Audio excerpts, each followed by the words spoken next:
penonton ingin tahu jugalah mereka yang tidak balik ni apa urusan kat sini sebenarnya.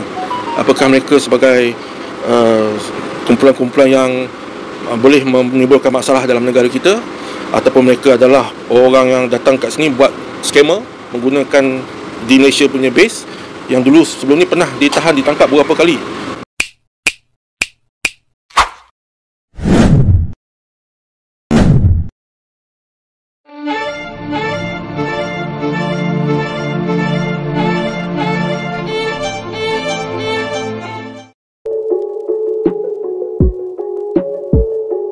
Ternyata negara Malaysia sedang mengalami kekhawatiran. Warga Malaysia mengkhawatirkan kelak suatu hari nanti, negara Malaysia tidak lagi disebut sebagai tanah Melayu. Karena dari begitu banyaknya warga asing yang datang ke Malaysia secara besar-besaran, seperti halnya warga Bangladesh saat ini, yang memenuhi di setiap kota-kota negara Malaysia. Warga Bangladesh yang pada awalnya berniat datang untuk bekerja, lalu berubah pendiriannya. Mereka bertekad untuk menetap di negara Malaysia, dan mereka mendirikan usaha perdagangan, hingga mendominasi sektor usaha perdagangan di negara Malaysia. Dan dengan apapun caranya mereka pasti akan lakukan, demi menjadi warga Malaysia. Itulah yang membuat warga Malaysia resah terhadap warga asing, dikarenakan mereka ingin menetap di negara Malaysia, dengan secara otomatis, negara Malaysia yang biasa disebut tanah Melayu, tidak mungkin lagi akan disebut sebagai tanah Melayu.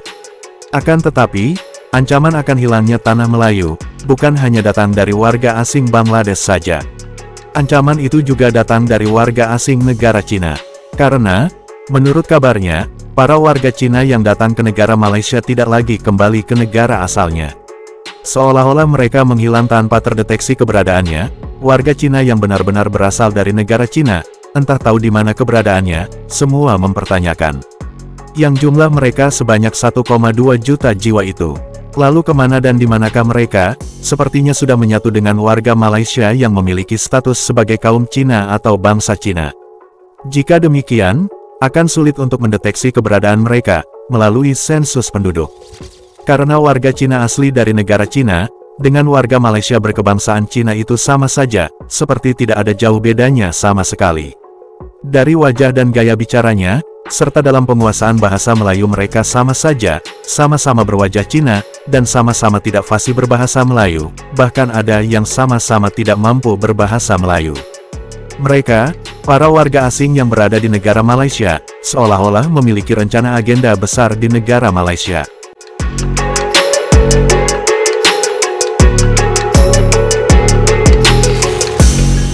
Portal berita antarabangsa SCMP.com pernah melaporkan tentang penghijrahan beramai-ramai orang China ke Malaysia menerusi artikel bertajuk Why Are Chinese Moving to Malaysia by the Thousand. Dilaporkan penghijrahan ini didorong oleh skim Malaysia Rumahku Kedua MM2H apabila beribu-ribu warga China bakal diberi hak kerakyatan untuk tinggal di Malaysia. Jadi, bagaimana perkara ini akan menyisihkan orang Melayu di bumi Melayu sendiri? Menurut satu kenyataan yang disiarkan dalam Facebook Putra, orang-orang China yang datang beramai-ramai ke Malaysia itu bukanlah buruh atau golongan miskin, tetapi mereka adalah kaya raya dan rata-rata profesional. Katanya mereka ini akan tinggal di bandar-bandar besar seperti Kuala Lumpur dan tidak perlu berasimilasi dengan orang Melayu kerana populasi Cina sememangnya sudah majoriti di kawasan bandar.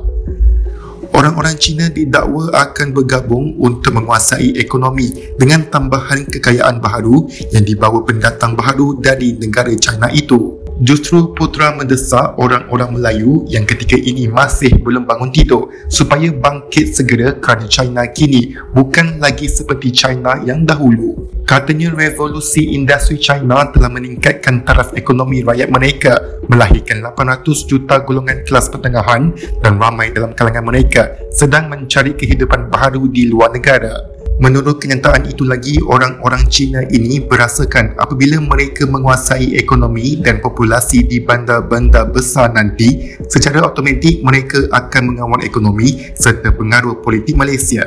Dari segi sosioekonomi pula, mereka ini hanya prefer Chinese dan membuka peluang pekerjaan sesama mereka. Peluang orang Melayu yang berhijrah ke bandar untuk mencari kerja sangat tipis dan jika ada kerja sekalipun hanya jawatan bawahan.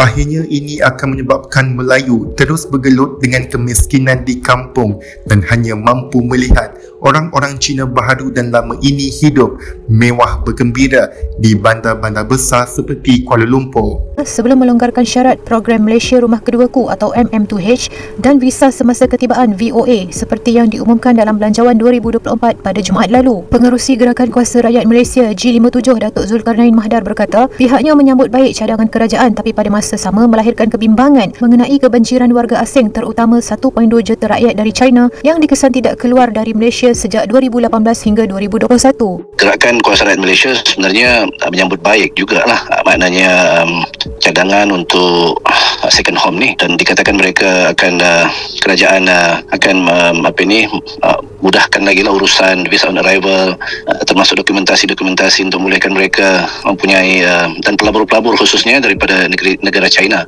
Tapi ialah dalam masa yang sama kita juga berharaplah supaya isu-isu yang berbangkit sebelum ini sebab ada kerisauan lah sebenarnya daripada khususnya kepada rakyat Marhain berkenaan dengan of course lah kebanjiran orang-orang luar khususnya daripada China yang dikesan tidak keluar daripada Malaysia dan sebagainya. Beliau berkata demikian ketika dihubungi TV Pertiwi bagi mengulas isu berkenaan visa semasa ketibaan PAS Lawatan Sosial dan tawaran visa kemasukan pelbagai MVE bagi menggalakkan kemasukan pelancong dan pelabur terutamanya dari negara India serta China. Menurutnya, sehingga kini masih kurang jelas berapa bilangan sebenar mereka dan orang awam terutamanya rakyat Malaysia melahirkan kebimbangan mengenai perkara itu. Zulkarnain berkata, kerajaan juga disaran melebarkan sayap ekonomi ke negara Timur Tengah seperti Dubai dan bukan hanya khusus dari negara China. Kerajaan seolah-olah memandang remeh isu melibatkan 1.2 juta warga Cina yang hilang dalam negara kerana sehingga kini tiada sebarang penjelasan dibuat meskipun ia melibatkan keselamatan negara.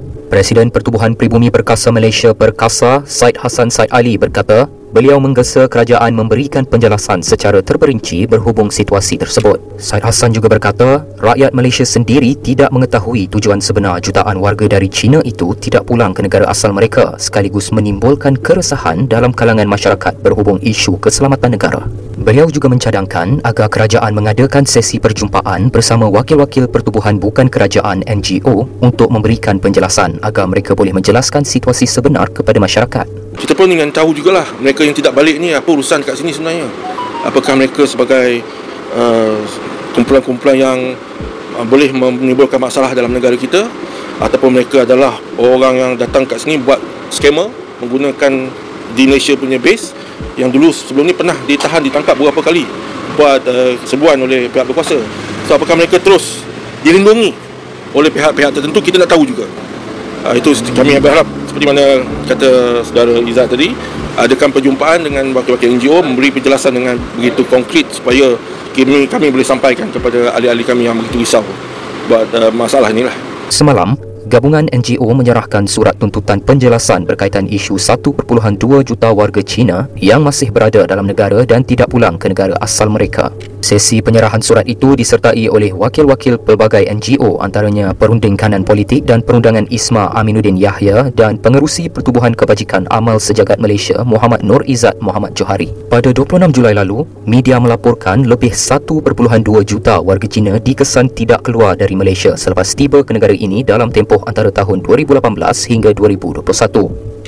Kenyataan itu menimbulkan kegusaran banyak pihak yang menggesa kerajaan menyiasat isu tersebut lebih lanjut demi keselamatan negara.